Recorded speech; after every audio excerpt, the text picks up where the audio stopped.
Welcome to Coruzant Technologies, home of the Digital Executive Podcast. Welcome to the Digital Executive. Today's guest is Gareth Evans. Gareth Evans is committed to a mission of empowering businesses and communities to make the global transition towards a more affordable, secure, and renewable energy future. Gareth has been a leader his entire life, from working in charity and community organizations, leading sports teams to military operations. Gareth has parlayed these experiences into building teams and businesses who challenge the planet's greatest challenges and opportunities. He is now focusing on enabling companies to successfully navigate the energy transition. His time in Iraq following the Gulf War set his mission in motion. It opened his eyes to a world without access to reliable energy and other basic essentials needed to survive. He saw the impact that can have on the stability of a region and the health and the success of businesses and communities. Driven by this experience, he committed himself to find solutions that create profitable and sustainable energy outcomes such that we all can thrive. Well, good afternoon, Gareth. Welcome to the show.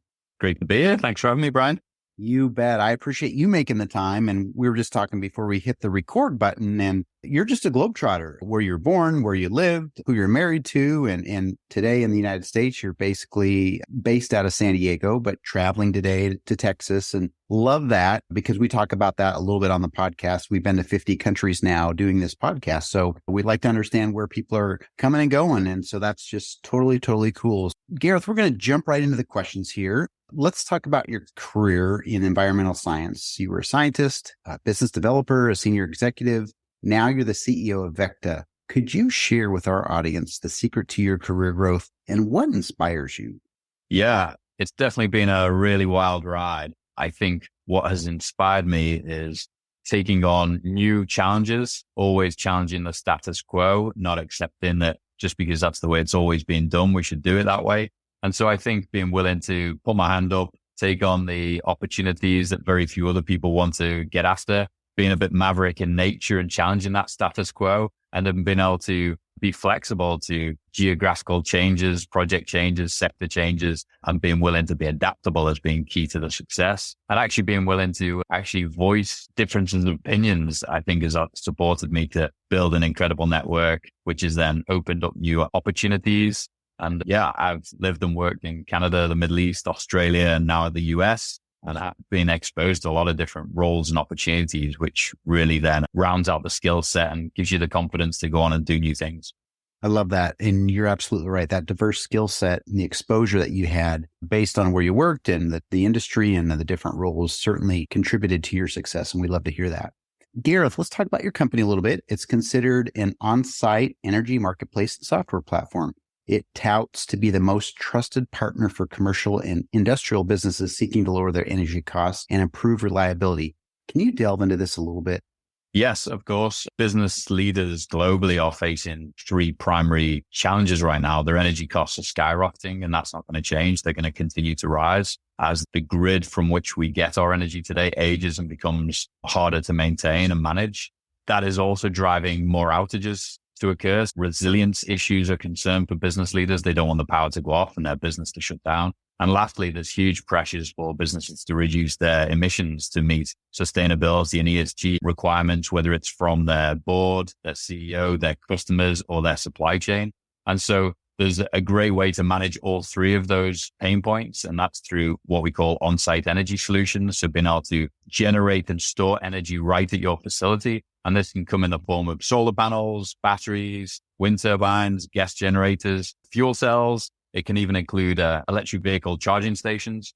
And so what our platform does is support customers, regardless of the size of their portfolio, to very quickly analyze what's possible. Why would I want to do this? What's the payback period, the return on investment? How much money can I save? How much can I reduce my emissions? And so we help them very quickly prioritize where the opportunities are, then configure the right solution to meet their specific business needs and objectives, and then get firm and competitive bids from suppliers in the market such that they can then have these systems deployed. And so what is a very complex process today, we've really streamlined, automated, and removed the need to hire 10 in-house specialists or consultants costing you hundreds of thousands or millions of dollars and taking months to years. We've compressed all that through the use of technology. I love that. And we absolutely need to lower costs. Obviously, it's just been incredibly expensive these last few years, but also having that reliability of our aging infrastructure and how do we look towards the future, right? Because there's still going to be a lot of demand on the grid, regardless of where you believe in the green energy, et cetera, right? There's going to be an incredible demand. And so I appreciate you breaking that down, sharing that with us. Gareth, what is the biggest challenge for companies to move to a more reliable and cleaner energy source? Yeah, I think the biggest challenge, and this is why I really appreciate this conversation, Brian, is the biggest challenge is actually education and awareness. I think we've all been passive consumers of energy from our utilities and the grid. We've never really had to think about energy within our businesses. It's very often a very big line item on the financial statement. Up until now, it was fairly affordable, fairly reliable, and there wasn't a huge amount of pressure around sustainability. And so businesses were able to accept that as a solution, but they don't know now what their options are to counter those pain points we just talked about. And so exposing business leaders to the fact that they have options, the fact that on-site energy and energy efficiency practices can really actually help them massively reduce costs.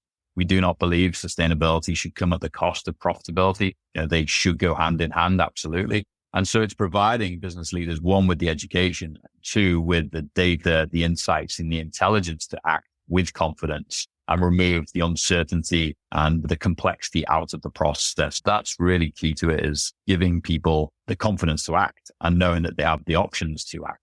Thank you very much for sharing. And you're absolutely right. We need to come up with the best of both worlds, right? Where we can save people money, keep the reliability in it as well. And of course, sustainability is a piece of that. And how do we make it so it is affordable? So that is a challenge right now. So I appreciate you sharing that.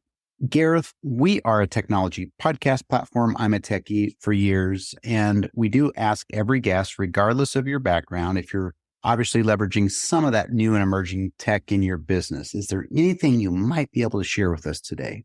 Yeah, I think the status quo in the industry today is to use spreadsheets to do extremely complex analyses of these systems. And for an energy system, there's literally hundreds of thousands of variables that impact the business case, whether it be utility tariffs, energy consumption profiles, the cost of fuel, outage rates. All of these are critical inputs to analyzing a system. And so we use some very smart data science to crunch these numbers and do it almost instantaneously versus taking months to years to go through with spreadsheets. And now we're applying AI and some of these incredible products that are coming to market at this time to really crunch through that data, provide greater insights, unlock the power of the huge amounts of data feed that we do have to really generate more and more insights for our customers.